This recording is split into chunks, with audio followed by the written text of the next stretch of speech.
Well, American policing is a long way from minor tweaks, and so is the Chicago Police Department. Policing here certainly needs kind of a concerted attack on its traditional culture. In August, Chicago had its most violent month in 2 decades, with 90 murders in 31 days, pushing the number of homicides in the city past the totals in Los Angeles and New York combined.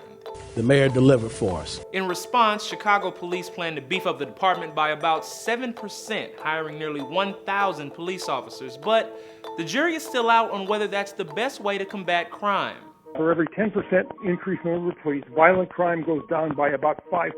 In the world of problems responding to policy, that's not shabby. Northwestern professor Wesley Skogan has studied crime and police in the city of Chicago for more than 30 years.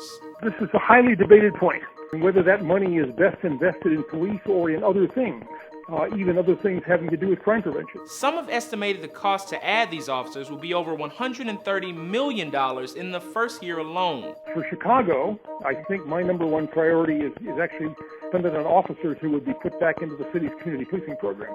While Chicago Police Superintendent Eddie Johnson said how many hires would fill each position, he didn't mention the community policing program known as CAPS. It stands for the Chicago Alternative Policing Strategy.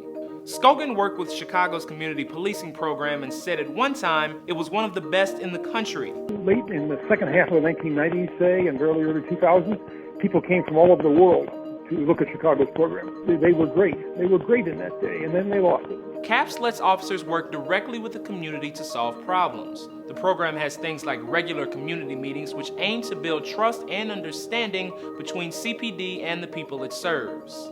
Back in 1999, the program had a $12.5 million budget, about 1.4% of CPD's total budget. In 2016, that budget sits at $3.9 million, about 0.3% of the overall budget. Policing here certainly needs a kind of a concerted attack on its traditional culture. They're not alone in that. You could probably come to that judgment for a big majority of American police departments.